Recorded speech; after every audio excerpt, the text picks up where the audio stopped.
Good morning, students. In our today's lecture, we will be learning about communication networks. Before this, we have learned about the concept of communication. We have learned the meaning, we have learned the features, we have learned the importance of communication. We have also learned the types of communication. So today we will be talking about communication networks in both formal and informal communication. We have learned that there are two types of communication. One is formal and another is informal. And communication network means the pattern through which the communication flows within an organization. It is the pattern of flow of communication in an organization. This word is very important, pattern. Pattern of flow of communication within an organization.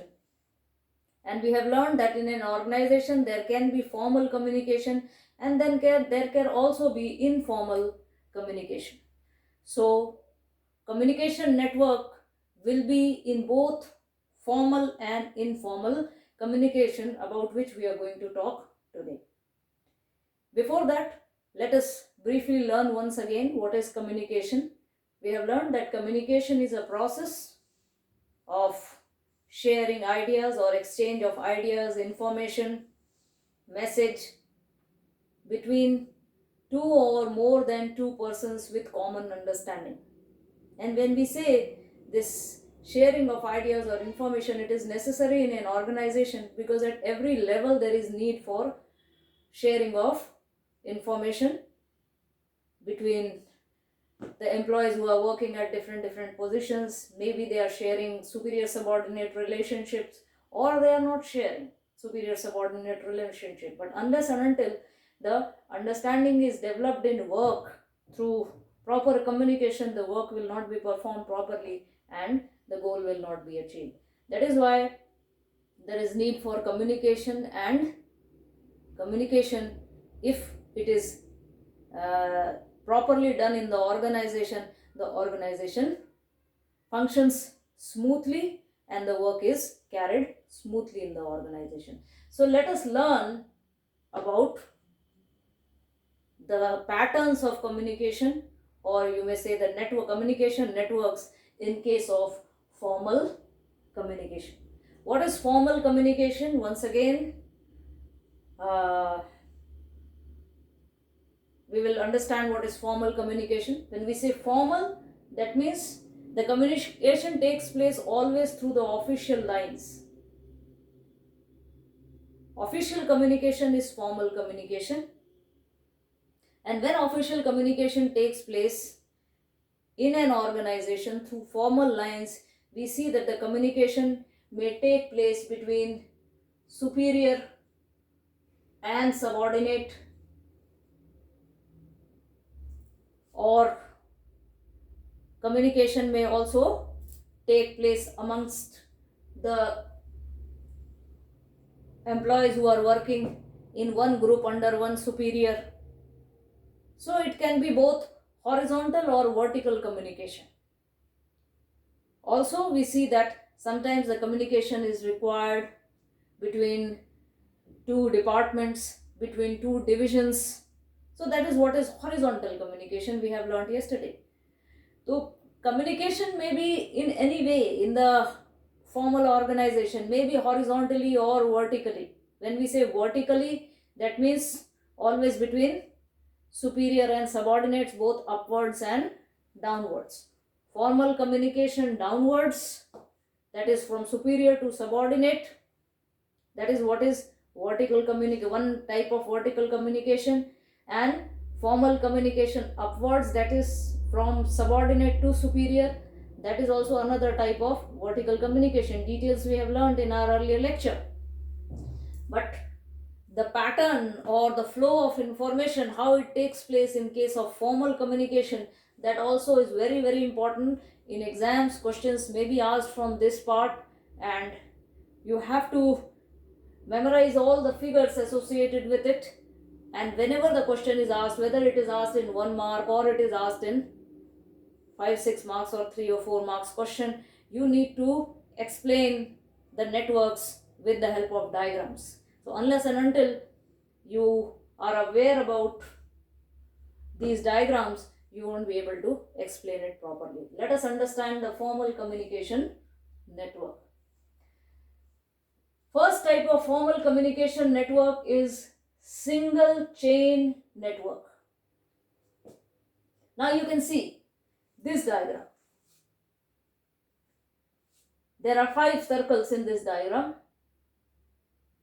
and we have earlier also learned about the scalar chain. In an organization, there is always scalar chain. Scalar chain means chain of authority and communication. That means the chain through which the communication may take place in the organization formally, officially. And that chain should not be broken in the organization. It may take place between superior and subordinates, but always there is the lines of authority which have to be maintained. And that lines of authority gives, you may say, formal authority to superior and subordinates to communicate with each other to get work done in the organization. So if we see this diagram, single chain, you can see if I say A, B, C, D, E, always in this type of communication network, A is superior to B, B is superior to C, C is superior to D, and D is superior to E. And the information or the flow of communication is taking place from A to B, B to C, C to D, and D to E. That means it is taking place in chain. That is why it is called single chain network. And always this chain has to be followed in communication. And this is the formal chain or the line which has to be always followed in the organization, and without breaking this chain or line, the communication takes place between superior and subordinate in an organization. All because there are different levels, and in order to keep in mind that the levels, they work as per their positions which they are having in the organizations. There is always need for this chain to be maintained in the organization. That is why single chain network. The second is wheel network. Wheel network means, here I am writing S is the superior and A, B, C, D are the subordinates. In such type of communication network, wheel network, we see that the superior acts as a center or hub of the wheel. Such communication takes place when under a superior there are many subordinates working.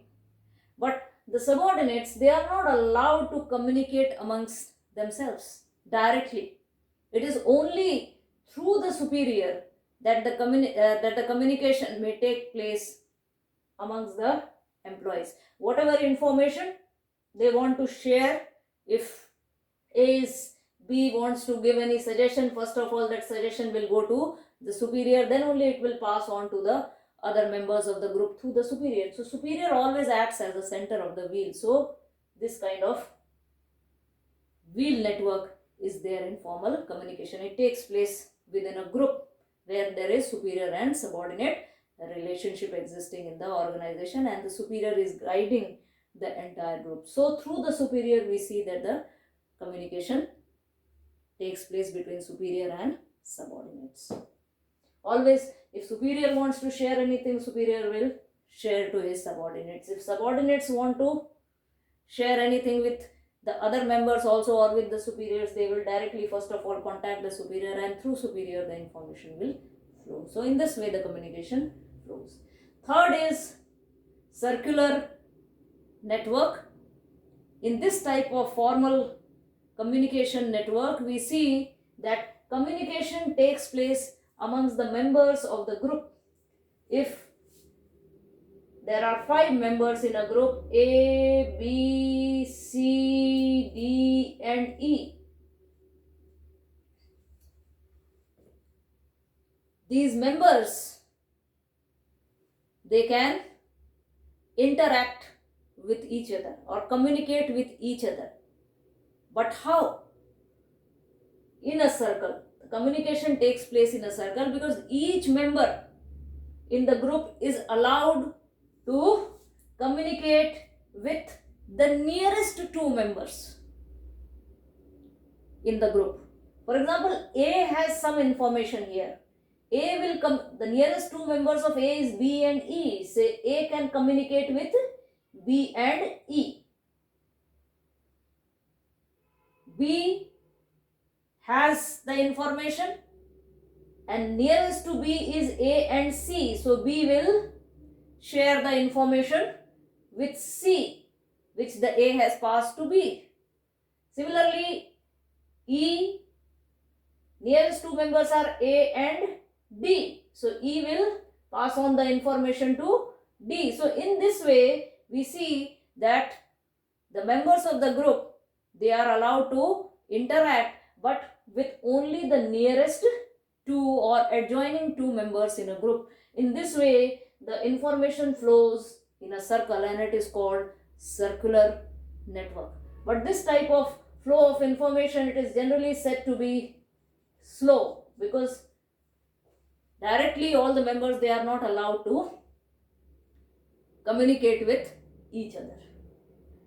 Whereas when we talk about the 4th type of formal communication network, we see that the 4th is free flow network.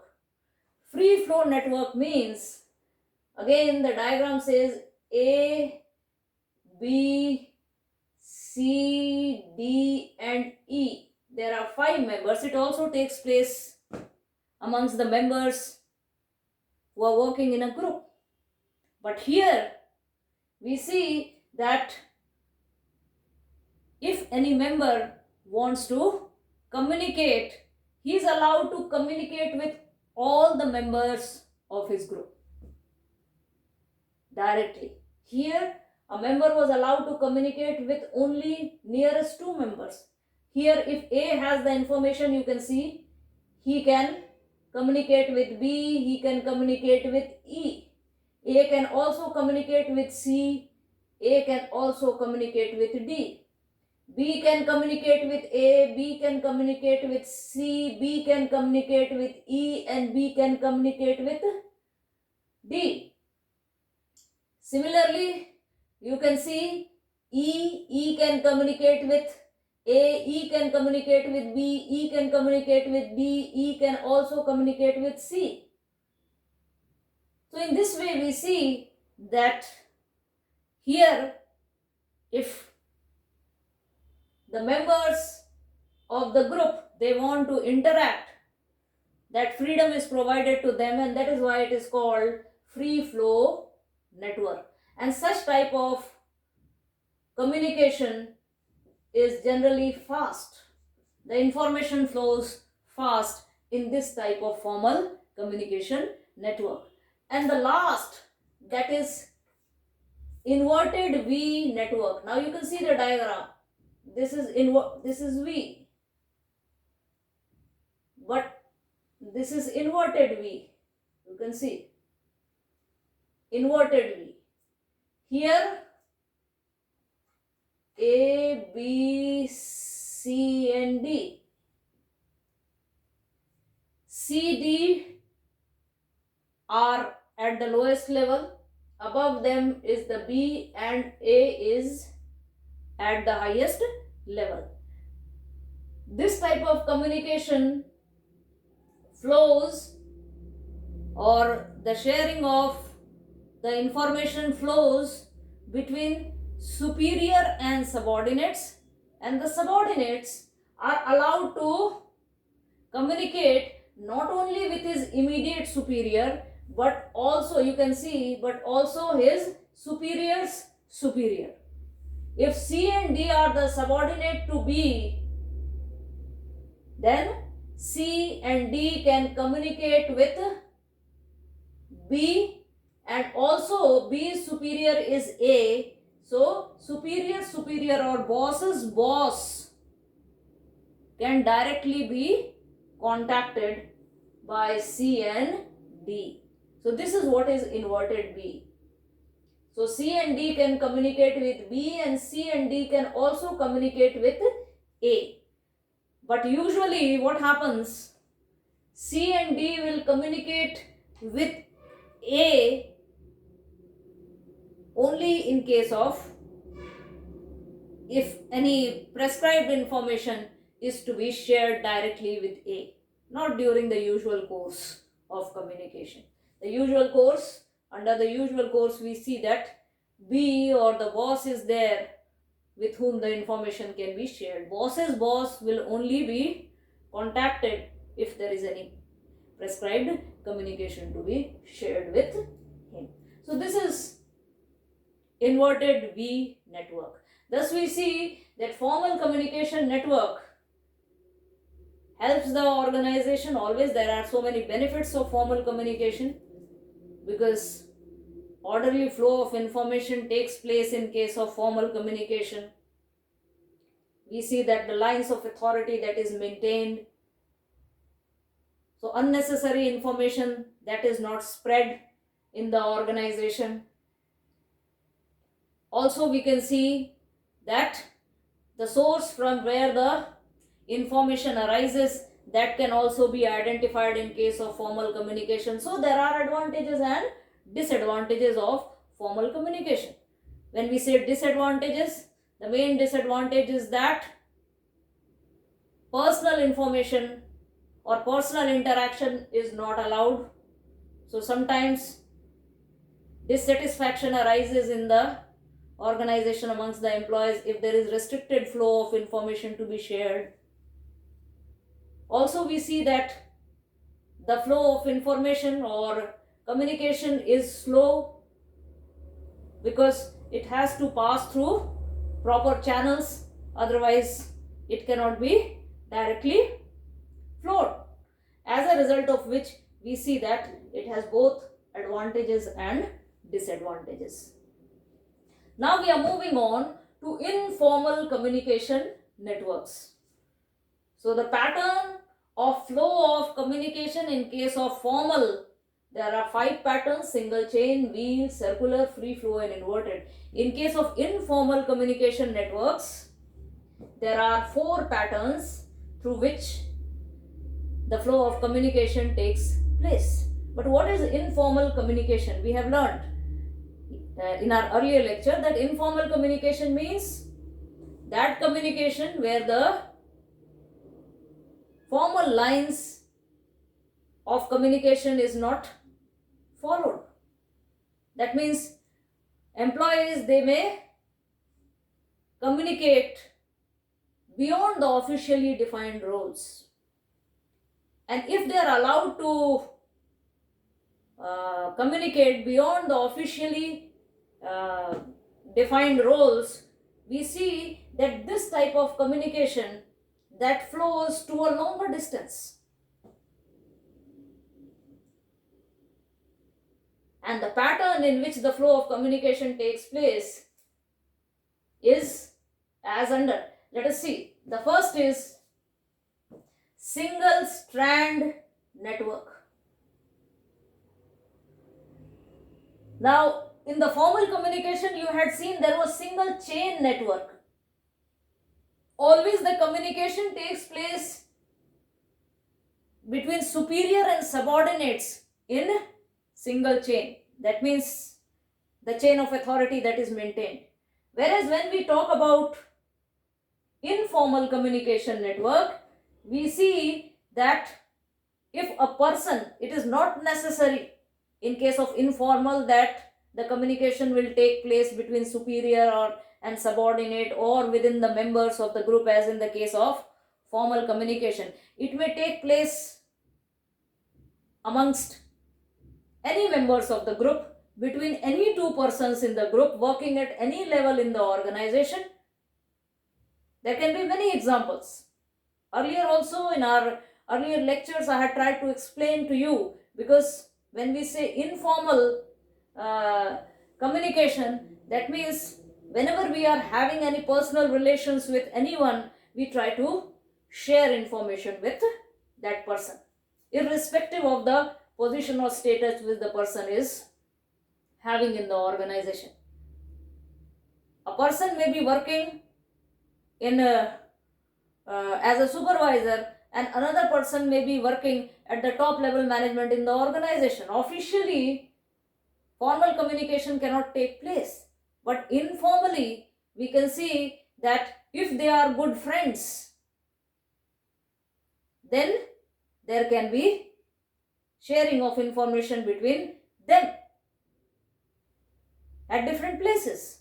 Also within the organization, there are situations when there is having any office party is going on, then there is no control over who is talking to whom, and the information can be shared. Workers chit-chatting in a canteen, there can be flow of information. Two people of the same organization working at different positions, one at the higher level and another at the lower level, they may be a part of the same club, for example cricket club. Then once they come to play cricket together, then there can be sharing of so many informations, which is not official, which is unofficial, but still sometimes many important informations related with the organization which cannot be transferred between those two persons directly through the official chains can be transferred there unofficially, and that is at times useful also for the organization. So in an organization, in our earlier lecture we had learned that for both formal and informal communication is helpful. So let us learn about the patterns of flow of communication network in case of informal communication. The first is single strand. Single strand means a person, if has any information and wants to communicate, he may communicate with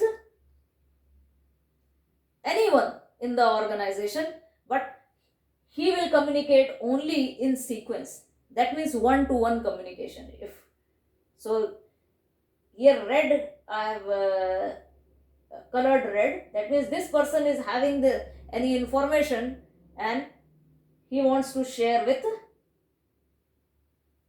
someone. So always there is one-to-one communication, between one-to-one communication takes place. That means in sequence the flow of communication takes place, and that may be horizontally, vertically, or in any direction, but only one-to-one.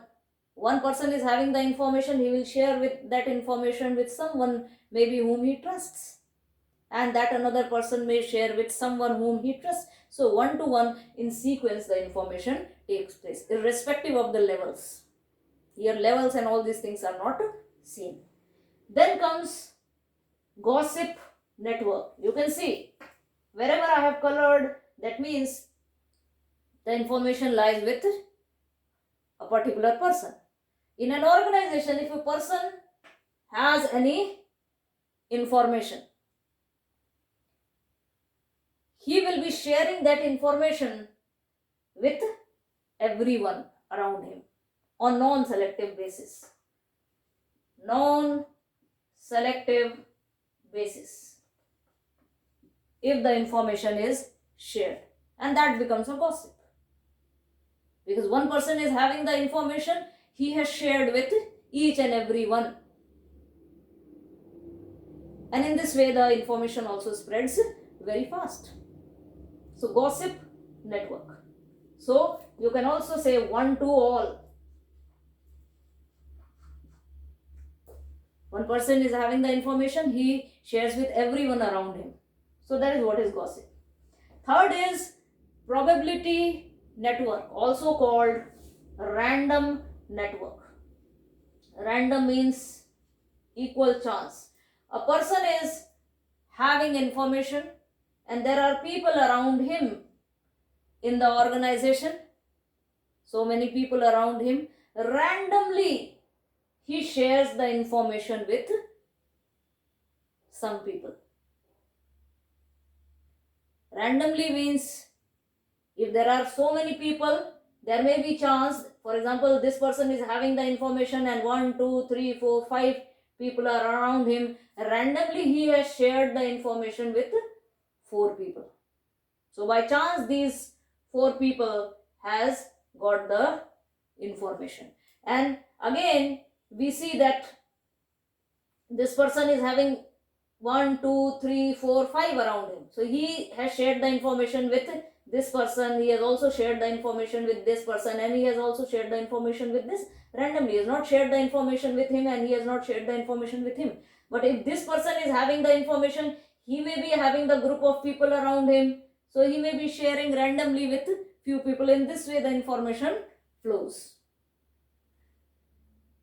So this is what is random or probability network. Randomly the information is shared in the organization. Then comes cluster network. This is considered to be the most popular network in the organization, because if a person is having the information, he will share the information with only people around him. There may be many people around him, but he will be sharing information with only whom he trusts. So there are, you can see, but this person is having the information and he is having people around him. He is sharing information with 3 people around him, although there are 5 people around him. So rest 2 is leaving. So these are the 3 people whom he trusts. And that is why we see that this is considered as the most. So after this, there may be people around. So it may be within the organization or it may be outside the organization also. If you have any information and you share with some of the people within the organization, they may pass on that information to someone maybe working in an organization or from outside the organization and whom he trusts. Then that is what is called the cluster network. And this type of network is very popular in modern days. So we see that communication takes place in clusters. So in informal communication networks, we have seen that there are 4 types of networks: single strand, gossip, probability and cluster. In single strand, we have seen in sequence, 1-to-1 sequence, the information is passed. One person is having the information, he shares with other person in sequence. In case of gossip network, one person is having the information, he is going to share the information with everyone around him on non-selective basis. That is why it is called gossip, because it spreads like very fast. And then comes probability network. Randomly we can see that a person is having the information and he randomly shares the information with the people around him. And when we say cluster network, that means the person having the information shares the information with whom, only with whom he trusts, and this is considered as the most popular form of network. So we have seen that informal communication networks also takes place along with the formal communication in the organization, and informal communication also has both advantages and disadvantages. The advantage is that such types of communication helps to satisfy social needs or personal needs of an individual.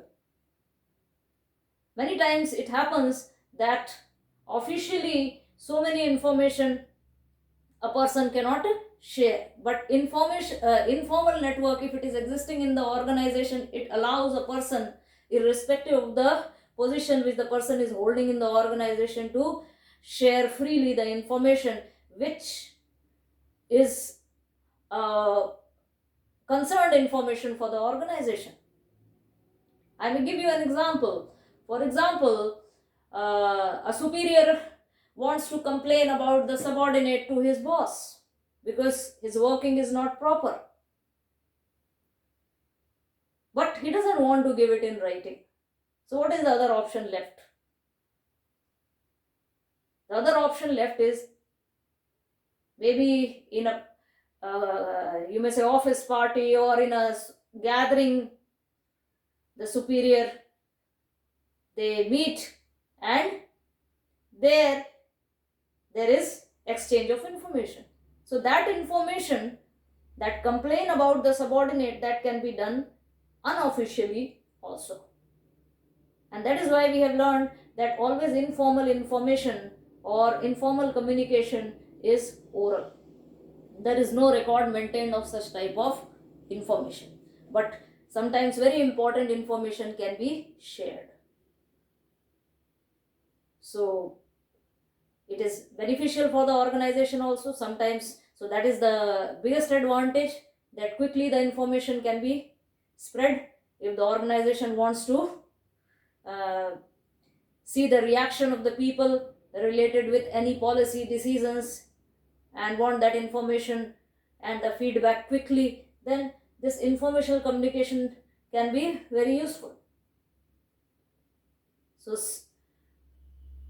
quick information can be given, quickly the information can be spread. But it has its disadvantages because there is no orderly flow of information. There are chances of rumors to spread in the organization. There is no record maintained of the information. That means the source from where the information generated, that is also not maintained. So it proves to be unauthentic also. Sometimes it becomes difficult to trust. But on the whole, it is helpful because it helps to fulfill the social needs. Within an organization, there are so many, you may say, personal and individual needs which an employee wants to fulfill. So he should be given that authority to communicate freely with everyone in the organization, which is not given through formal communication, but informal communication allows them to maintain that kind of personal relations, and personal interactions can take place through it within the organization. So in this way it is helpful. Last, we will be learning about the difference between the formal and the informal communication through some basis. The first is meaning. In case of formal communication, we see that always communication takes place through official lines.